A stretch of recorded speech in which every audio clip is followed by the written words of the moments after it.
الستُ بربکم، کیا میں تمہارا رب نہیں ہوں؟ قالوا بلا، سب نے کہا تھا۔ سلامتی ہے، سلامتی ان آنکھوں پہ جو ہدایت پہ نظریں جمائے بیٹھی ہیں، ان کانوں پہ جو ذکر خیر کے منتظر رہتے ہیں، اور ان قدموں پہ جو ہدایت کی راہ پہ گامزن ہیں۔ السلام علیکم ورحمۃ اللہ وبرکاتہ۔ اب اللہ تعالیٰ اس عہد الست کا ذکر فرمانے جا رہا ہے جو انسانوں سے اللہ تعالیٰ نے اس وقت لیا تھا جب پیدا فرما کے روحوں کو ڈورمنٹ پوزیشن میں کر دیا تھا، جو ہماری پہلی موت تھی۔ پھر دنیا میں جب ہم پیدا ہوئے، یہ ہماری پہلی زندگی، اور دنیا میں جو ہمیں موت آئے گی یہ دوسری موت ہے، اور آخرت میں جو زندگی ملے گی وہ دوسری زندگی ہوگی، جو سورۃ البقرہ میں سورہ المؤمن، جسے سورہ غافر بھی کہتے ہیں، دو زندگی اور دو موتوں کا ذکر ہے، وہ یہ ہے۔ تو اللہ تعالیٰ نے انسانوں کی روحوں سے عہد لیا تھا، وَإِذْ أَخَذَ رَبُّكَ، اور اے محبوب یاد کرو وہ وقت، یہ پوری انسانیت کو کہا جا رہا ہے آپ علیہ السلام کے ذریعے سے، مِن بنی آدم مِن ظُہُورِهِمْ، جب نکالا آپ کے رب نے بنی آدم کو ان کی پشتوں سے، اللہ تعالیٰ نے جو انسانیت کی نسل کے چلنے کا ذریعہ بنایا، ذریتہم، ان کی اولاد کو، واشہدہم علی انفسہم، اور گواہ بنا دیا خود ان کو اپنے نفسوں کے اوپر۔ ہماری انسٹنکٹ کے اندر توحید موجود ہے، جب تک کوئی کسی کا عقیدہ خراب نہ کرے، ایک خدا کا کانسیپٹ سب کے اندر موجود ہے۔ کبھی بھی کوئی انسان دوسرے انسان کو جو کھانے کا محتاج ہو، نیند کا محتاج ہو، پیشاب کا محتاج ہو، اس کو خدا کے مقابلے پہ مشکل کشا کبھی نہیں مانے گا کوئی انسان، کبھی بھی، جب تک کہ اسے کوئی الٹی پٹی نہ پڑھا دے۔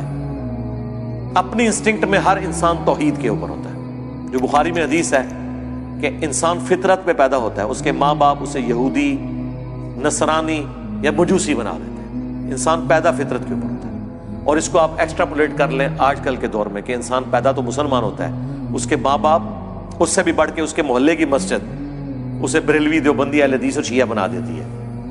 اور دیکھیں کیسی جذباتی ایفیلیشن ہوتی ہے اپنے فرقے کے ساتھ، حالانکہ اس فرقے کی بنیاد صرف یہ ہوتی ہے کہ ابا جی اس فرقے سے ہوتے ہیں، یا ان کے محلے میں جس مسجد سے انہوں نے قرآن پڑھا ہوتا ہے وہ اس فرقے کی ہوتی ہے۔ تحقیق کسی نے نہیں کی ہوئی ہوتی، اور کانفیڈنس آسمانوں پہ ہوتا ہے اپنے فرقے کی جیت کے لیے۔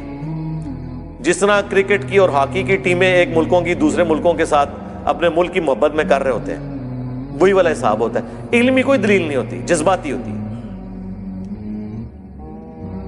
تو اللہ تعالیٰ فرما رہا ہے کہ بنی آدم، یعنی آدم علیہ السلام کو اللہ تعالیٰ نے جب ان کا سلسلہ شروع کیا ان کی اولاد کا، تو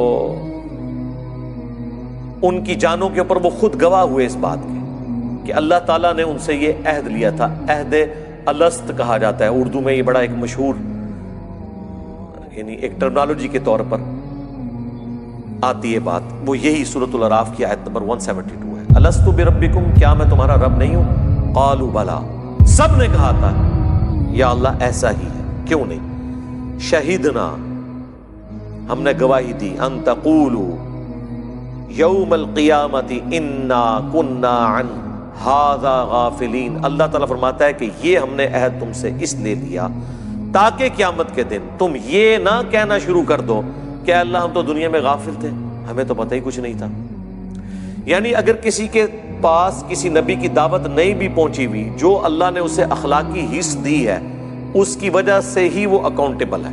یہ تو اللہ کی رحمت ہے نا کہ اللہ کہتا ہے وما کننا معذبین حتی نبعث رسولا، ہم کسی قوم کو عذاب نہیں دیتے جب تک کہ اس میں رسول مبعوث نہ کر لیں۔ اللہ اس کا پابند نہیں ہے، اللہ تعالیٰ رسول بھیجے بغیر بھی انسان کا حساب و کتاب کر سکتا ہے اس اخلاقی حص کی وجہ سے جو اللہ نے انسان میں رکھ دیا ہے۔ دنیا کا کوئی انسان جسے کسی نبی کا تعارف نہ بھی ہو، وہ اپنی انسٹنکٹ میں جھوٹ بولنے کو برا، سچ بولنے کو اچھا سمجھتا ہے، کسی کو دھوکہ دینے کو برا، کسی کے ساتھ نیکی کرنے کو اچھا سمجھتا ہے۔ یہ ہماری جبلت کے اندر ہے، اور یہ وہی عہد الست کی برکت ہے جو اللہ نے ہماری روحوں میں اپنا تعارف رکھ دیا ہوا ہے۔ ہمیں یہ یاد نہیں ہے، لیکن جب انسان کے سامنے حق بات آتی ہے اور اس کا دل گواہی دیتا ہے تو وہ سارا بھولا ہوا سبق انسان کو یاد آ جاتا ہے جو ہماری انسٹنکٹ میں اللہ نے رکھ دیا. وہ عہد الست یہی ہے. تو اللہ تعالیٰ ہمارا یہ اس لیے ہم نے رکھا کہ کوئی قیامت کے دن یہ بہانہ نہ کرے کہ ہمیں تو پتہ ہی نہیں چلا. او تقولوا، اب یہ ہمارا ذکر ہونے لگا ہے اس اعتبار سے کہ لوگ یہی کہہ رہے ہیں، یا تم یہ نہ کہو انما اشرک آباؤنا من قبل، کہ شرک تو ہمارے آباء و اجداد کیا کرتے تھے، وَكُنَّا ذُرِّيَّةً مِّن بَعْدِهِمْ، تو ہم بھی تو انہی کی اولاد تھے، ہم نے اسی طریقے پہ چلنا تھا، ہمارا کیا قصور کہ ہم کافروں کے گھر پیدا ہوئے. ایک سے لوگ پوچھ رہے ہوتے ہیں نا جی ان کا کیا قصور ہے جو ہندوؤں کے گھر پیدا ہوئے. ہم کہتے ہیں ان کا کیا قصور ہے جو مسلمانوں کے گھر پیدا ہوئے اور پوری زندگی قرآن ترجمے سے پڑھ کے اپنی توحید ٹھیک نہیں کر سکے. آپ کو ہندوؤں پہ ترس آ رہا ہے، مجھے تو مسلمانوں پہ ترس آ رہا ہے جو دریا کے کنارے پیاسے مر گئے ہیں. چلے کوئی ریگستان میں پیاسا مر جائے اس پہ ترس نہیں آتا اتنا جتنا اس شخص پہ جو دریا کے کنارے پیاسا مر جائے اور وہ پانی نہ پی سکے. اپنی فکر کرو کہ ہمارے آباء و اجداد ہی شرک کیا کرتے تھے، ہم بھی تو ان کی اولاد ہیں. افتہلکنا بما فعل المبطلون، تو کیا تو ہمیں ہلاک کرتا ہے اس شرک کے سبب جو کیا تھا ان باطل پرستوں نے. یعنی کہیں ایسا نہ ہو قیامت کے دن تم یہ کہو کہ ہم بریلوی اس لیے تھے کہ ہمارے ماں باپ بریلوی تھے، ہم دیوبندی اس لیے تھے کہ ماں باپ دیوبندی تھے، ہم اہل حدیث شیعہ یہودی نصرانی ہندو سارے، میں ساروں کو شامل کر رہا ہوں. اس وقت تو پوری انسانیت کی بات ہو رہی ہے نا، کیونکہ عہد الست کی بات صرف اس لیے تھے کہ ہمارے آباء و اجداد یہ کرتے تھے. اللہ تعالیٰ اس روش کو پسند نہیں فرماتا،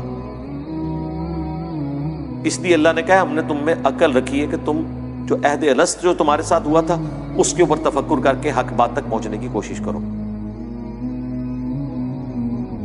وَكَذَلِكَ نُفَصِّلُ الْآيَاتِ، اور اس طریقے سے ہم اپنی آیات کھول کر بیان کرتے ہیں.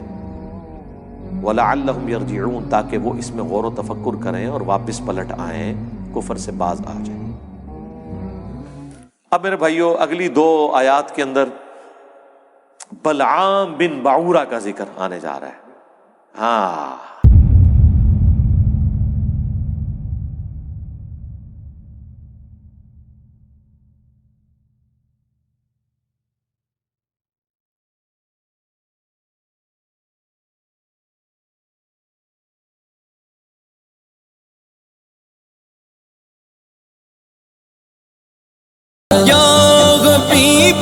کبریا غلوا سغل میں غبا مصطفیٰ وہ مجھے تبا غلوا سغل میں ہوا گئے خیر الورا غلوا سغل میں غبا شاہ انبیاء غلوا سغل میں ہوا یا رسول